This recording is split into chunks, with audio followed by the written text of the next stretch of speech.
Alright, welcome back. We've got the Grunow 1091 on the bench again, and I've been working on cleaning it up a little more. I got some stuff done underneath that I'll show you. One of the things I actually was playing with was the dial here, and it's had this really nasty kind of brown look to it. See if I can't get a better view on that. This is what happens when you have a radio in a home with smokers for long periods of time.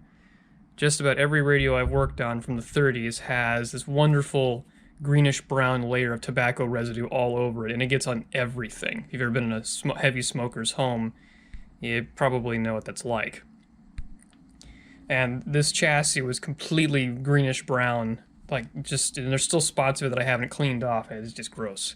However, I discovered that with a little bit of scrubbing, I can actually get it off, so it's really easy to see. I've got the whole right side of the dial here clean, the left side not. If we rotate this, yeah, you can see the wonderful difference there.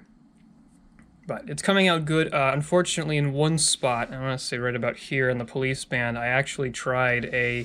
Oh, no, it's right there. I actually tried a bit of polisher.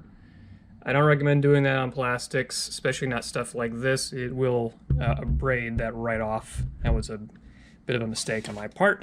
Plus, they do not currently offer reproductions of this dial on radio days. And given their current situation, I'd be lucky to get one of these made within the next year or two. Anyway, that's all that we have for the front. I'm going to flip the thing over and then we're going to take a look at what's going on underside, because I got some stuff in the mail today. So I've made a number of improvements underneath the chassis. For one thing, I've cleaned up all of the connections. There were a number of ground points that a lot of these capacitors shared, and it was really nasty. The original leads of the old capacitors that had been clipped out were still left behind, and things were just sort of lightly tied to whatever was nearby. And in fact, I found a lot of cold solder joints where the new capacitors were just placed kind of half curly-cued around it, and then a blob of solder was added to the lead, but it never actually stuck to anything except the capacitor itself. So all that's been fixed, and there are a number of replacements in here. This entire side, in fact, I've got every single paper cap out of this radio, which it took a while. All the Sprague Black Beauties are out of there. I clipped out the electrolytics. I just got those in, so we're going to be putting those in soon.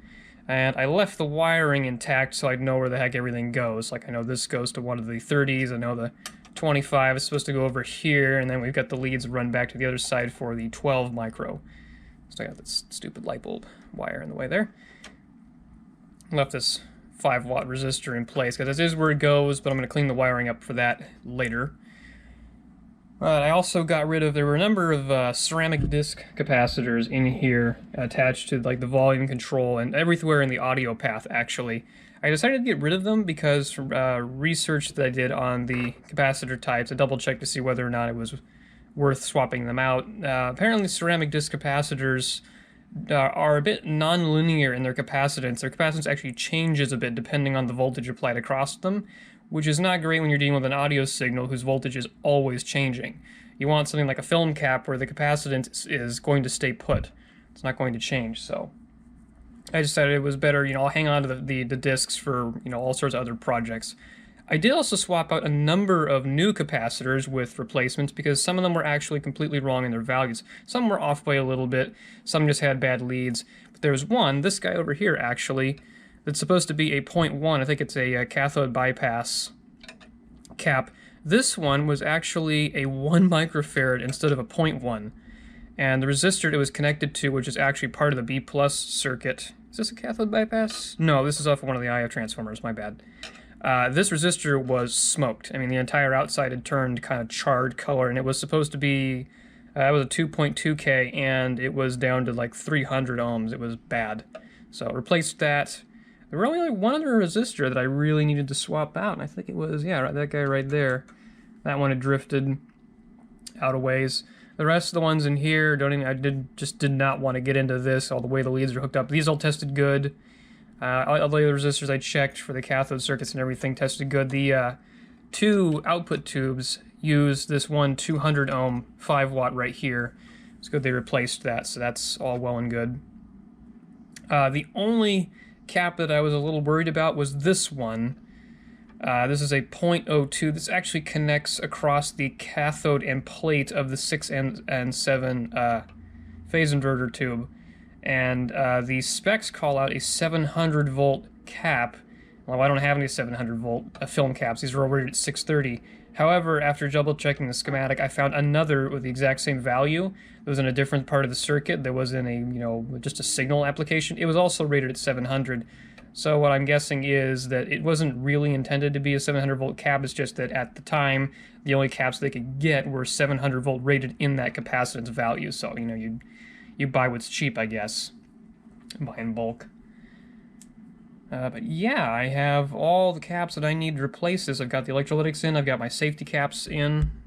It's over here on the other side of things. I haven't really done anything over here, except for all the work on the band switch. There are 2 capacitors hidden back here on these coils. Got these 2 wonderful ones tucked in here, one around the back.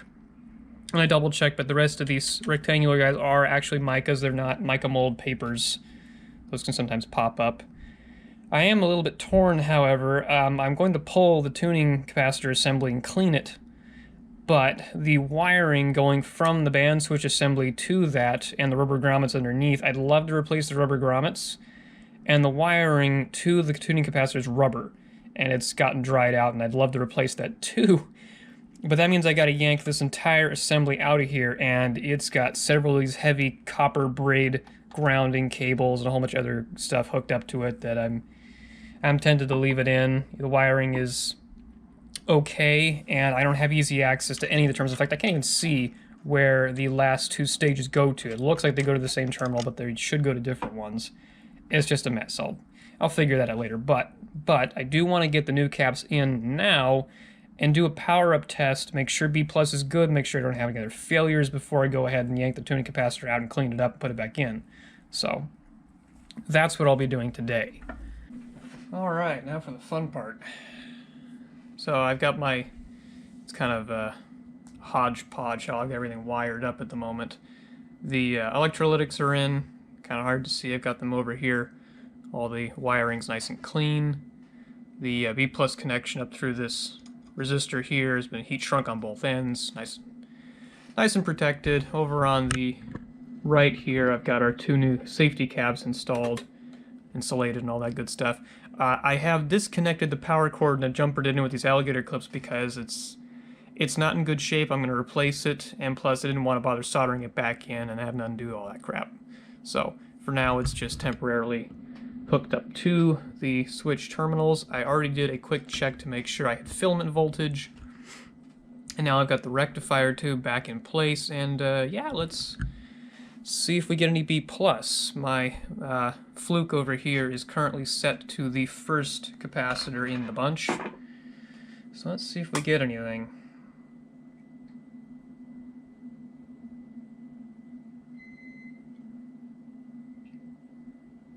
One thing I always listen for when I'm adjusting my variac is if it starts to hum, usually indicates a heavy current drawn. There's something wrong.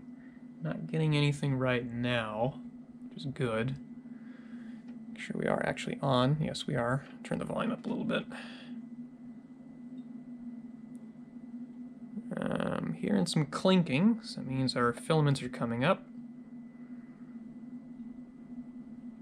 In fact, I think that's the rectifier I hear making that noise. Oh, we just hit 200 volts. Dropping a little bit.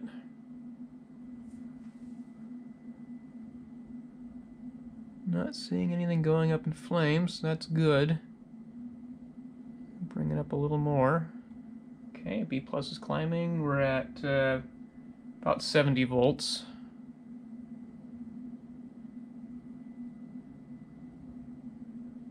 Let's see if we have anything on the speaker. Oh, yes, we do. A little bit of crackling in there.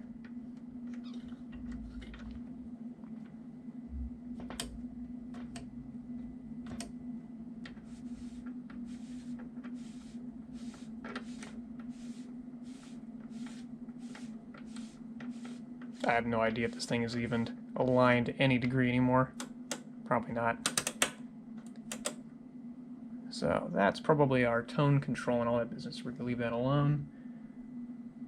Go up to 80 volts. I'm really glad that I decided to go with the 500 volt caps on here. That's quite a bit more B plus on that first cap than I had originally thought. Good lord. And I do have all the tubes installed, so they should all be warmed up. I wonder why we're getting 320. That just seems awfully high. At least to me. And we're only at 90 some odd volts. Whoop! Crap. Okay, so got all of that.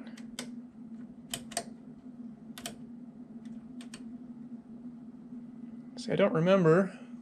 That's foreign.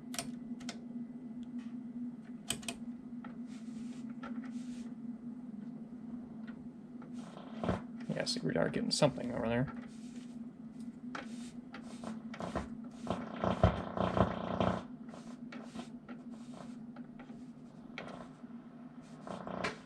Huh.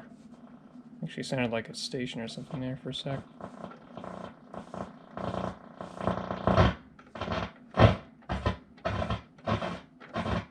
That sounds like there's crap between the plates.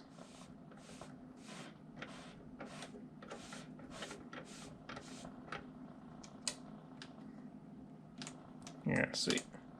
That's my other concern, is the audio path. It might not be in great shape. Let's go to... That should be normal AM.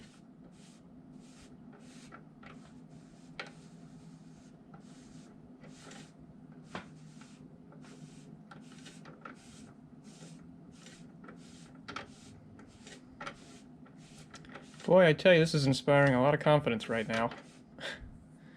Alright, let's go up to 100 volts. God, that is just a lot of B+. Keep in mind the 500 volt rating on those caps is a peak voltage.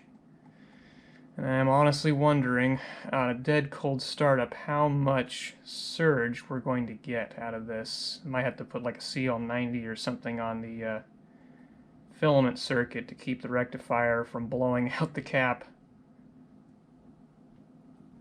But so far, I'm not seeing anything else going bad. Go up to 110 here. Oh, we're almost at 400 volts. Boy, I tell you, it's exciting, isn't it? One of the best parts of the hobby is, yeah. I didn't have a chance to burnish any of the contacts. There's a whole bunch of switches in here. Actually, when the dial goes to the end of rotation, there's a contact just under there that gets pushed. See if I can't see that. Gets bumped. It's, right here. And at the very end, this closes. This actually mutes the audio path briefly when you do come to the end. That's when you're using the fingered tuning. When you smack that, that's hopefully where your station should be. But, alright, we're at where it would normally be operated at, and we still got nothing. Alright, I'm thinking we're going to need to inject an audio signal, or break out the signal gen and see if we can't get something. Because that's not too encouraging at the moment. But let me feel, make sure all the tubes are warmed up. That 5Y3 has got quite a bit of blue glow. Plates aren't red. Oh, that might be gassy. That might be very, very gassy. I don't know how I feel about that. 6F6s are definitely fired up. 6H6 is warm.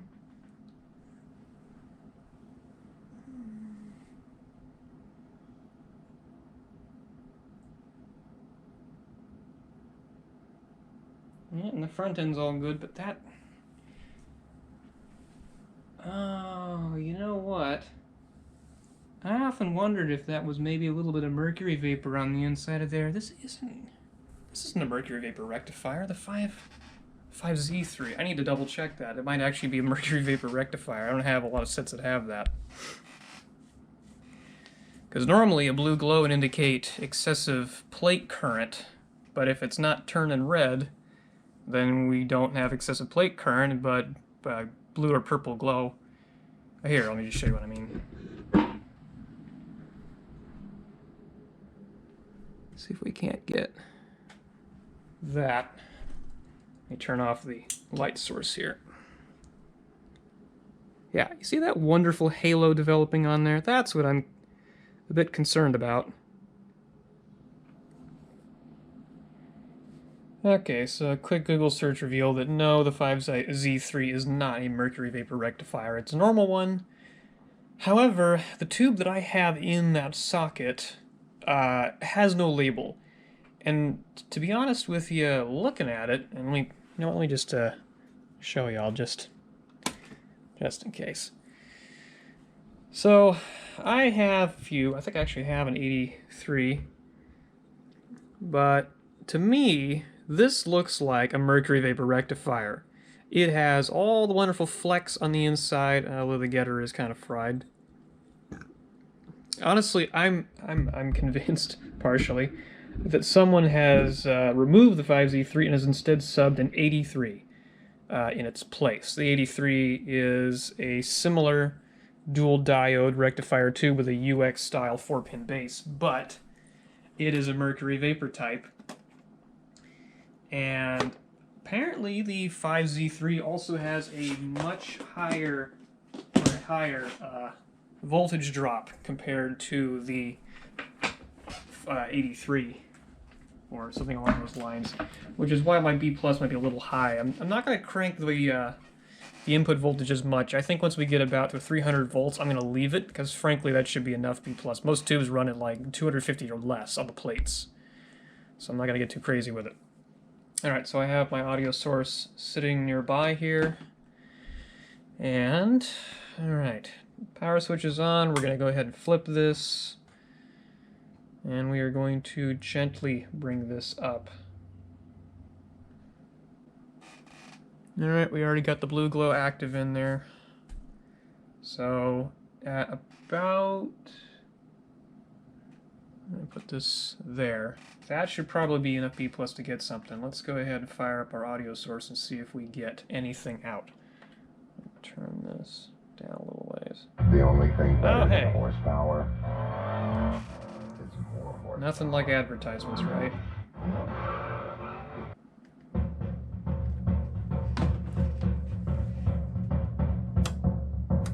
Hey, the tone control actually works.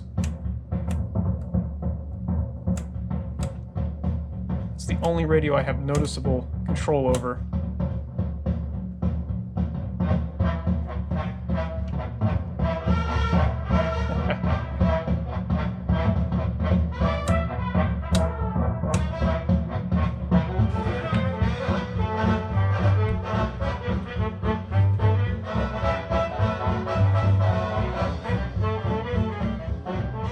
Turn down our audio level here. Figured. Alright, well the good news, we don't have any shorts, nothing's smoking, nothing's overheating as far as I can tell. And we have no problems with the audio section.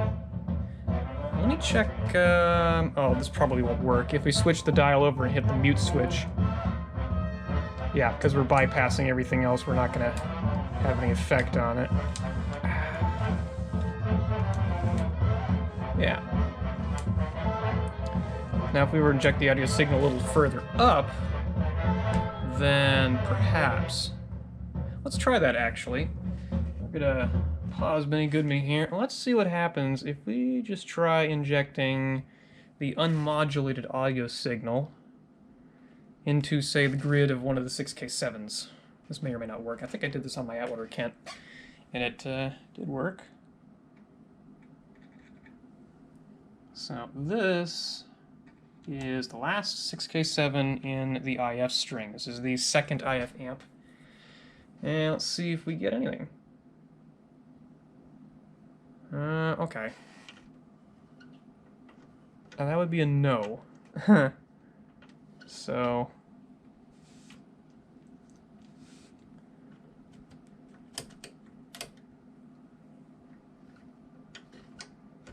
that's full voltage, or full volume, sorry.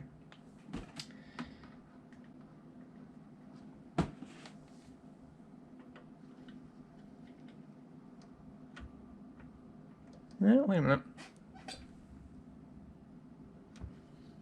No, nothing.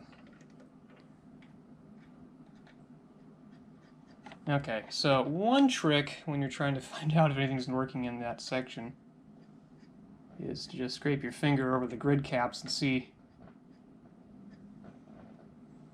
Alright, we are getting something there. Touch that one. Oh, that rectifier is lit up, I tell you what. Okay. That's the very first 6K7. Why are we getting nothing? It is warm.